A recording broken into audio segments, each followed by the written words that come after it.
as a member of this community, we will be respectful.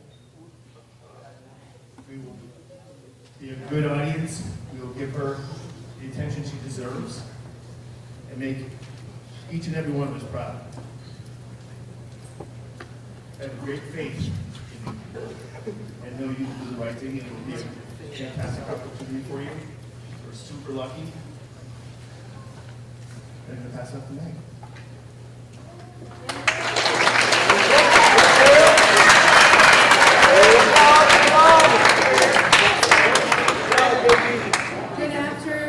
Good afternoon, everyone. I'm thrilled to welcome you to this special assembly, and I really expect your attention and your respect. And if you're not able to comply with that, I'm going to ask you to leave. This is a really special opportunity, and we don't want you to leave everybody. So I know it's just like a couple of you, and so many of you are excited to be here right now. We have this opportunity to hear from an award-winning author who has inspired countless readers, including a lot of you, with her captivating stories and powerful messages of hope and resilience. A special thank you to Vermont Humanities and the Keller Covered Library. Thank you, Jacob and Dan, for making this event possible for the students here in grade 2. I'm going to introduce you to Amber McBride. Her 2021 debut novel in verse, Me Moth, was a National Book Award finalist. She was awarded the prestigious Coretta Scott King John Steptoe New Talent Award in 2022, in addition to many, many other accolades. Since then, she has published 3 more books, in addition to editing an anthology of poetry with a new novel coming out next week. And in her spare time, she enjoys pretending it's Halloween every day, organizing her crystals, watching K-dramas, and accidentally scrolling through TikTok for 3 hours at a time. She believes in ghosts, and what we just found out in her writing workshop, she believes in mermaids, and she believes in you. I'm so delighted that she's here. We are so very fortunate. I'm honored to lean in and listen alongside all of you. Let's give a warm U32 welcome to Amber McBride.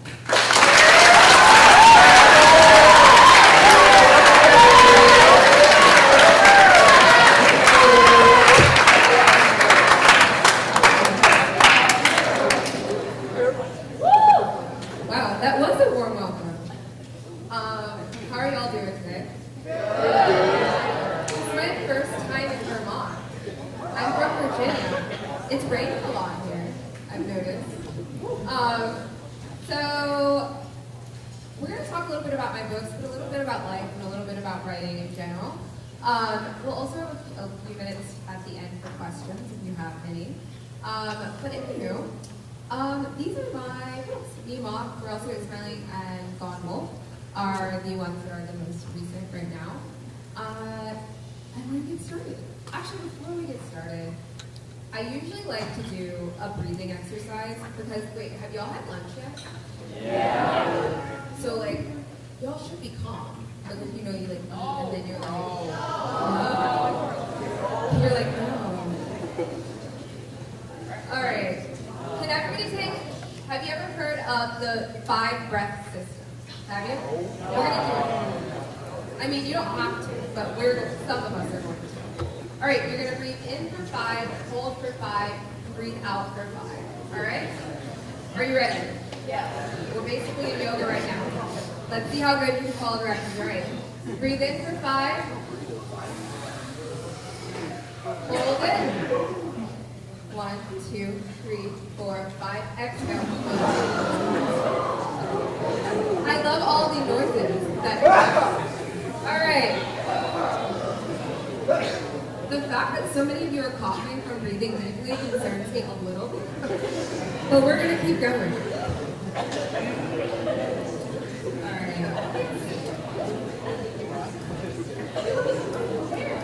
Okay, so hi, my name is Amber McBride. Are you guys ready? Are we ready? It's not fair! Can't make me move. I will sit back in this chair. I won't stand for this!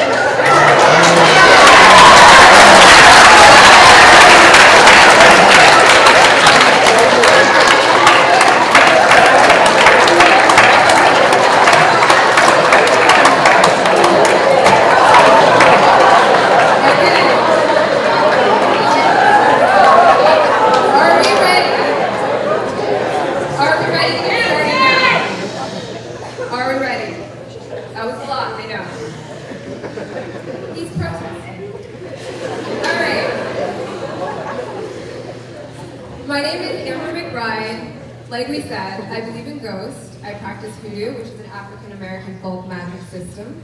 So don't make me too mad, because you don't know what's going to happen. Anywho, I also use crystals, and I really love writing poetry. But I think the interesting thing about poetry that's a little bit different than fiction is that it's so more, like there's so fewer words involved in it, right? So if you read a poem, a novel in verse can be like 10, 20,000 words. If you read a novel, it's like 50,000 words. And the cool thing about poetry is like the brevity of it, right? So you get so much from so little. Do any of you have any favorite poets? Yeah. Right? Yes, right here. Shakespeare. You've got someone like in Shakespeare. I love it. Anybody a Kendrick Lamar fan?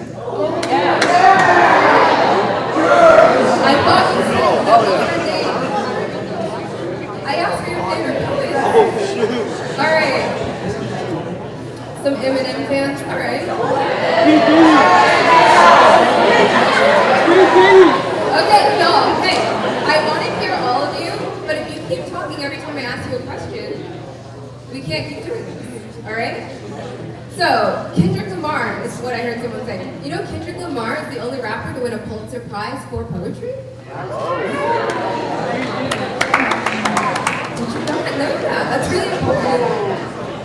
So when we think about poetry, it's not always Shakespeare. We like Shakespeare, but it's not always Shakespeare. And it can be people who we listen to their music. Rappers write poetry. We know that, that's a fact. We'll get a little bit more into that later on. But once again, I do want this to be interactive, but we have to stay relatively calm, because there's a lot of you. All right. So I was going to tell you a little bit about my writing journey. So I went to James Madison University, that's in Virginia, and then I went to grad school in Boston, and then I started being professoring when I was 25 years old, and I recently resigned from the University of Virginia as a professor, where I taught for about 8 years. But my introduction into English and poetry was very different. I originally was pre-med when I went to college. I was going to be a doctor. Imagine my parents' disappointment when I told them I was switching to English from pre-med. But anywho, I had gotten a car accident, and I decided that I really liked reading and I wanted to change my major to English. So then I went to my teacher, I changed to English, I graduated, I went to grad school, and one thing that I kept getting told by teachers in my grad school program is that I wasn't writing poetry the way I was supposed to be writing it. Do you ever get that? People telling you you're not writing how you're supposed to be doing it?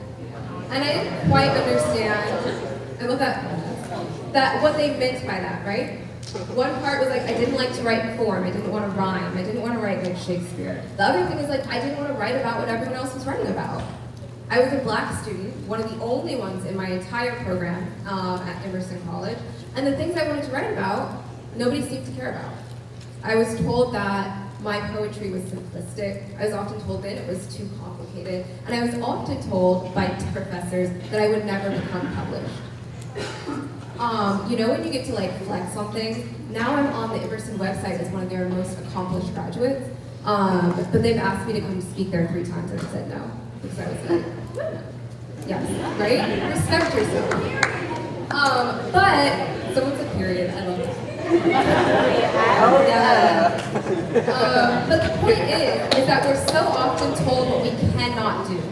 That we're working within this system that has decided that we should write a certain way, think a certain way, but your individual voice is very important. And the way that you decide to write, and the way that you decide to show up creatively, or in things that you like, whether it's sports, whether it's music, whether it's acting, it doesn't matter. It's really important to be true to what you believe in. And so by doing that, I decided to get my MFA, and I also decided to keep teaching and writing the way that I wanted to.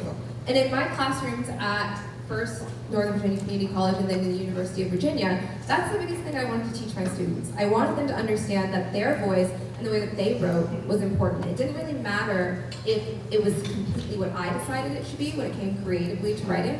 if they knew why they decided to do something, that was important.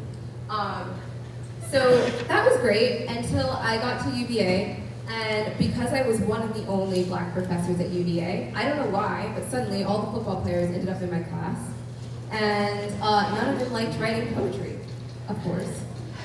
So we decided to have a poetry slam instead. So I got these football players who are like 6 foot tall, much bigger than me. We hosted this little poetry slam, and everybody showed up. And for the first time, these guys, who usually only play football, were talking about things that they found were really, really difficult that they were dealing with at UVA. So all that to say is that writing can be a way to express yourself. It doesn't necessarily have to be critical writing. It can be poetry, it can be rap music, it can be anything that you find that you're passionate about. Let's see, did I miss anything? Oh, I was younger than that when I started teaching college. Do you ever remember a fact about yourself you put up here? When I've been a professor for a decade now, and that makes me feel very, very old. All right, let's see. So we're talking a little bit about what makes a poem. So I'm supposed to talk about poetry with you a bit. So does anybody have an idea of when they think of poetry, what they think makes a good poem? And don't yell out. I will pick someone who hasn't spoken. Yes, right here. Rhymes. Okay, rhyming. I call someone in the corner.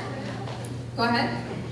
Someone over here raised their hand. No? Yes. Thinking about like good things, or like what should change. Oh, things that should change. Is that what you said? Like what good stuff. Like good stuff. Yeah. Change some bad things to good. Changing things that are bad into good things. So writing about activism, perhaps. Anything else? Yes. Emotion, right. So like when you're listening to a song, what's the difference between when you're listening to a song and you're like, this is a good song, and a song and then you get like chills? Like what is the difference there for y'all? All the way, yes, right here. Poetic form.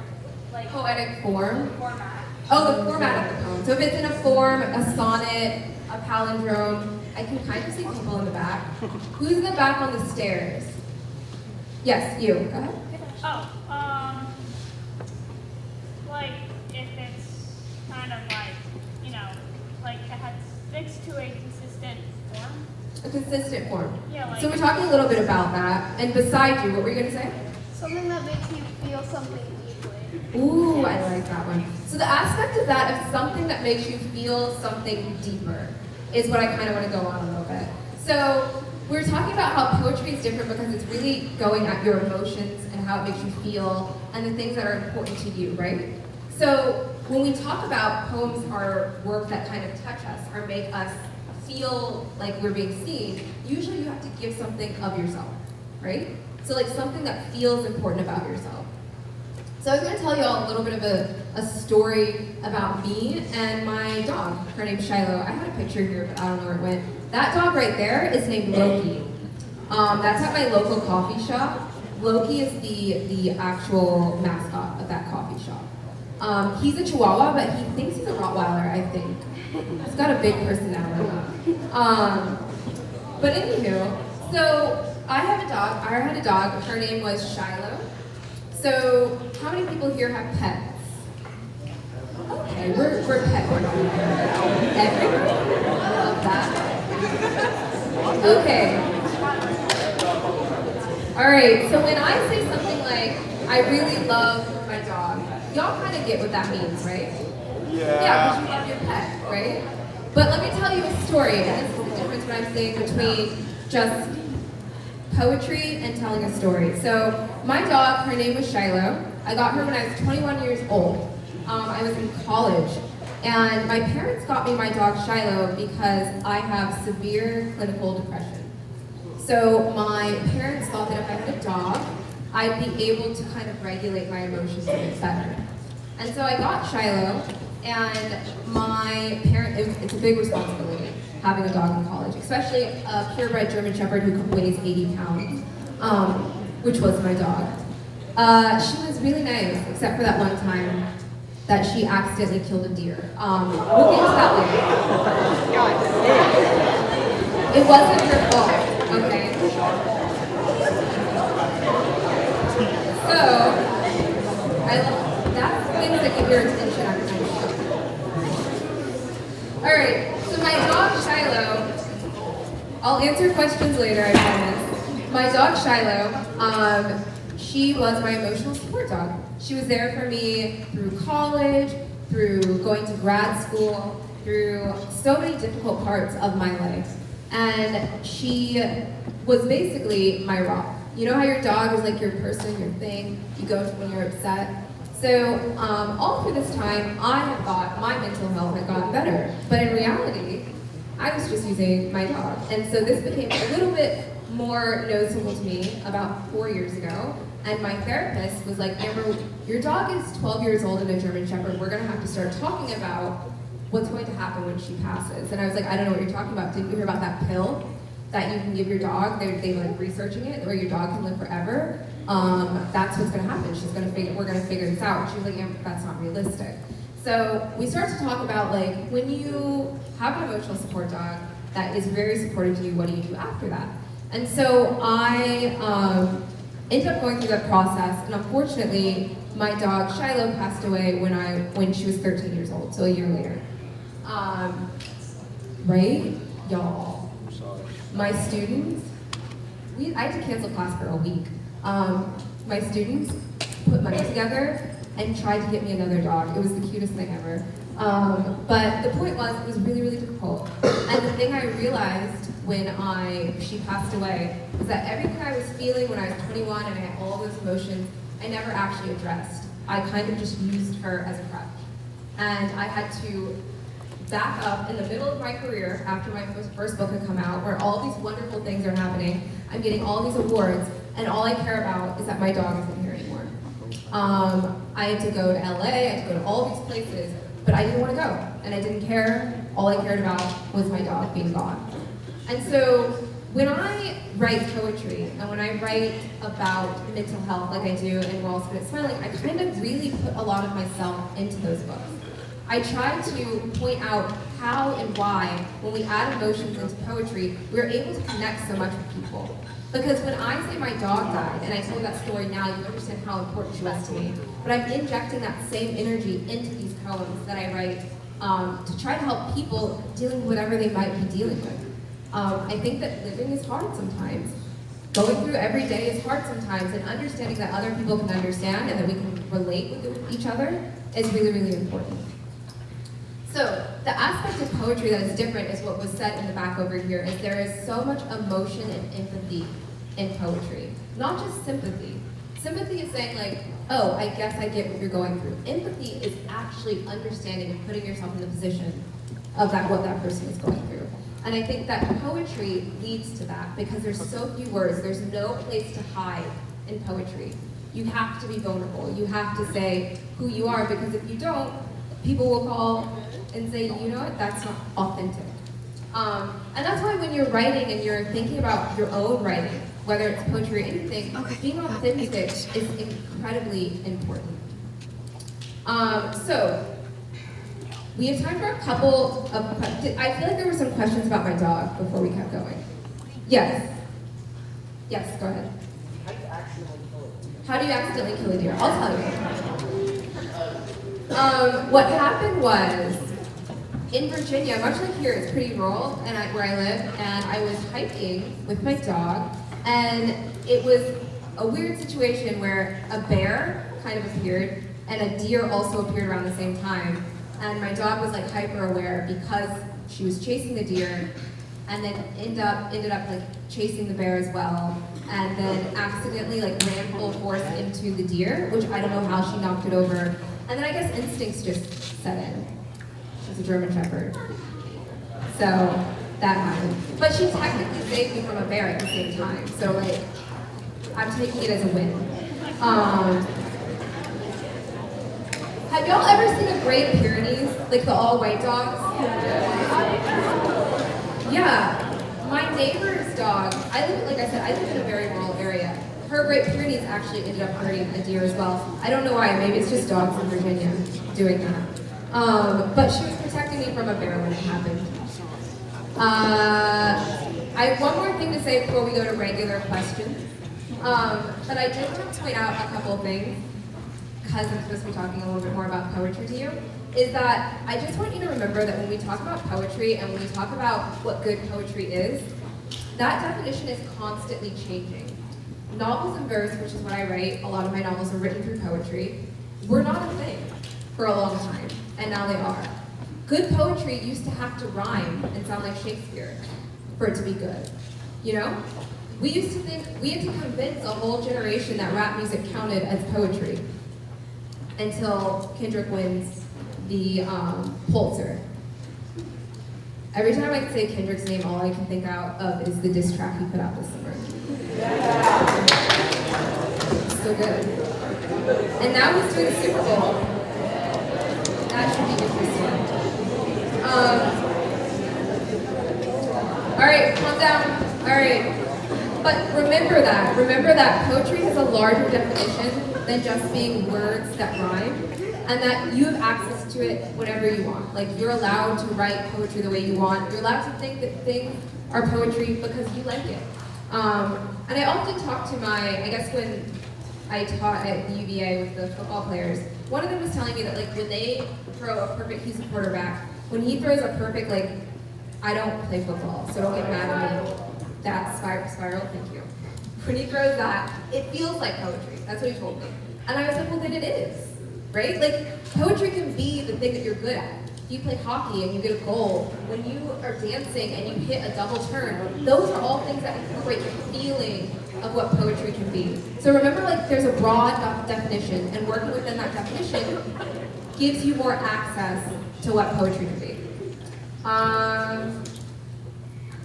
It seems like there were a lot of questions, so we will have room. Y'all have a lot of things you want to ask. Okay. Oh, also, you know what? I'm just going to let you ask your question. Go ahead. How many points did you have? What was it? I don't know. I don't hunt. I don't know anything about. Did it have it? I think it was a doe. It didn't have antlers. He's so disappointed. My dog is still talented, okay? Yes. What'd you say? No, I don't. Should I? What's it called?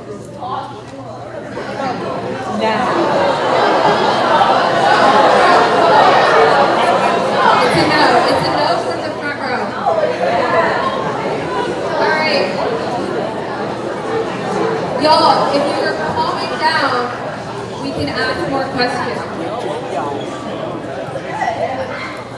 Yes, right here. She just died from old age. You know, the bigger the dog, usually they live longer. She was an 80-pound German Shepherd and was 13 when she passed, which is pretty old for a German Shepherd. So she just fell asleep. It was peaceful for her. Yes. Do I have a dog now? No, because I can't have another mental breakdown. No, like, honestly, truly, it would be really hard to get another dog now. I love how these questions are about my dog. Yes, go ahead.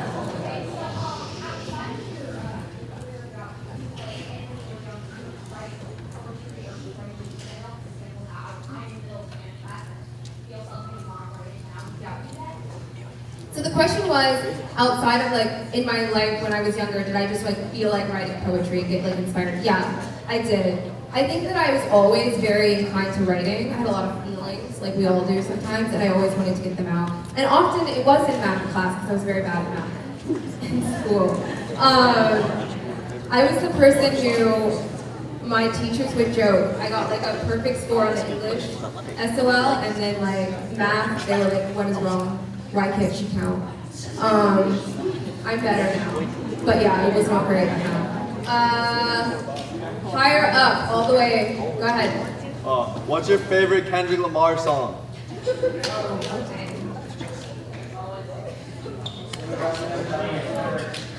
I really like They're Not Like Us right now.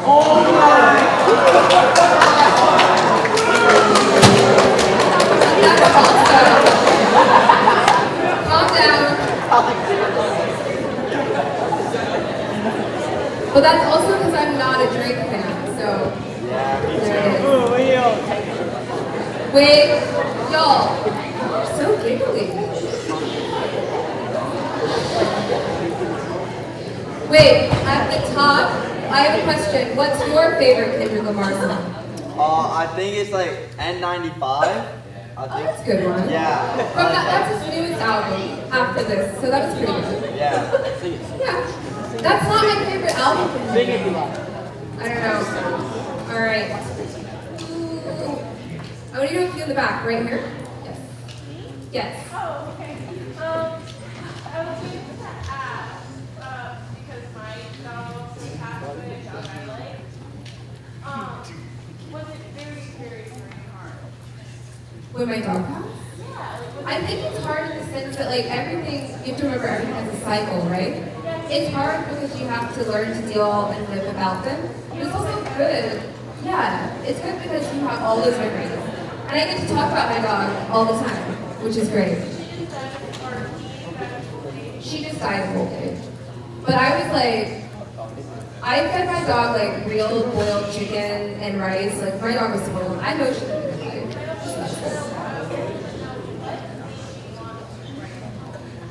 Okay, the other part of that question was what made me want to write poems. The honest answer, I don't. The honest answer is that I didn't like writing essays, and poems were shorter when I was younger. And then I started to realize that like I could express myself easier in poems. Sometimes you just need a few words.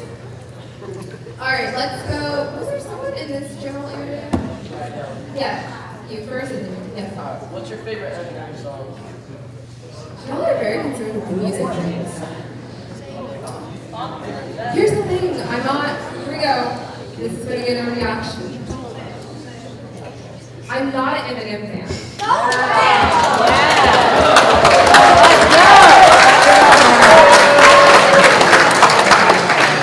But don't get moody, I grew up with Eminem. I started opening them. Yeah. Wait a second. Are there going to be any questions about craft or poetry? Or are all of these just hypothetical? I don't mind either.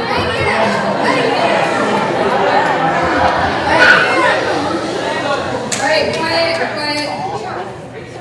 Yes.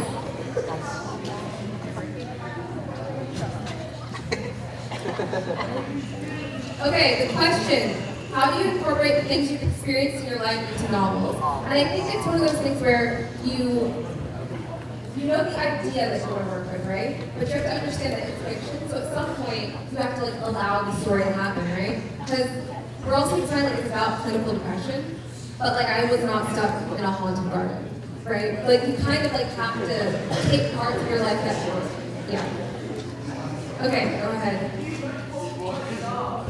I've written several poems and odes about my dog because she was perfect.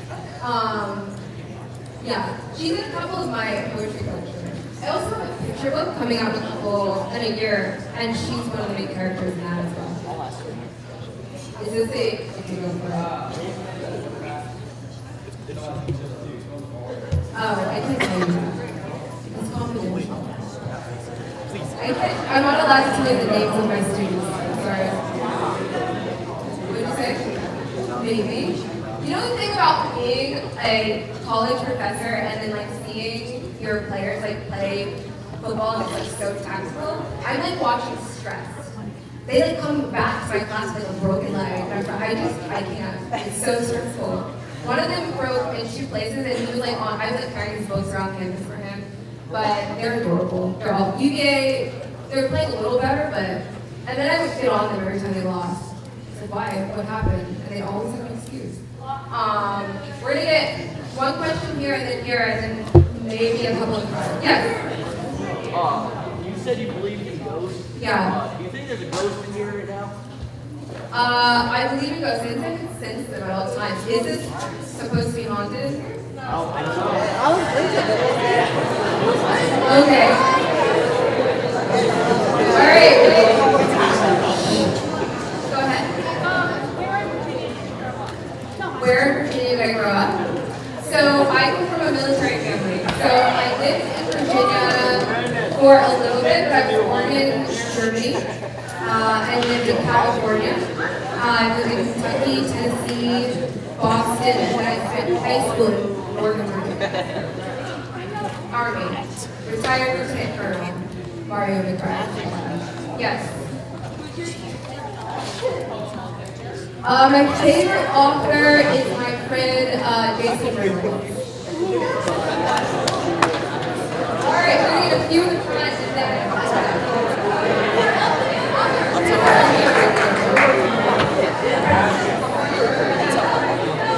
Okay, yes. How many crystals do I have? Honestly, I do love these crystals. I can't count. Like, it's a problem. You know addiction, like when you have like a thing like a collection? Like, I probably have over 1,000, unfortunately. Some of them are big, some of them are tall. One of them is like in the shape of wings. It's an amethyst one. It's taller than me, I'm already tall. Alright, okay, over here, hi. What's my favorite Jason Reynolds book? Long Way Down. That's the best one, yeah? We're so good at everything's back. Yeah. Yes.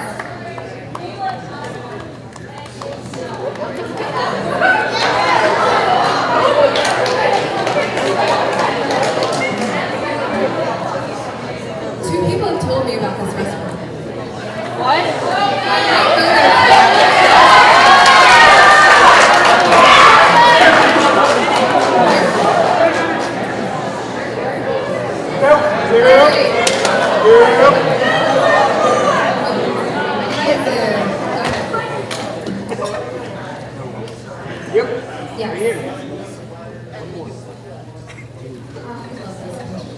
Thank you so much.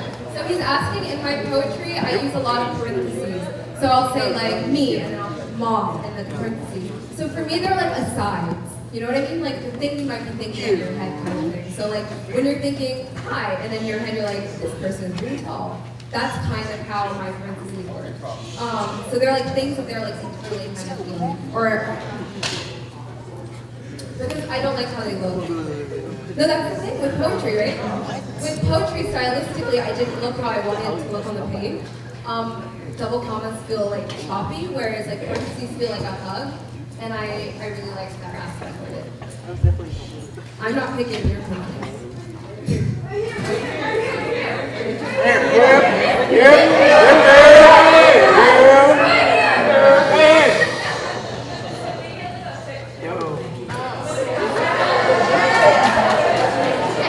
A full picture. Okay. I have to think. These are, I believe, Saint Laurent. And then the pants are thrifted, don't know where they're from. The jacket is Mahaje, is the brand. And then the shirt, I think, is like Ann Taylor Law. You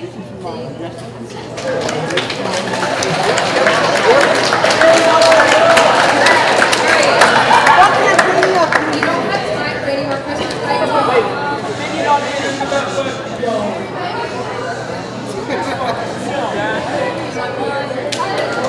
Alright guys, I just want to say thank you so much.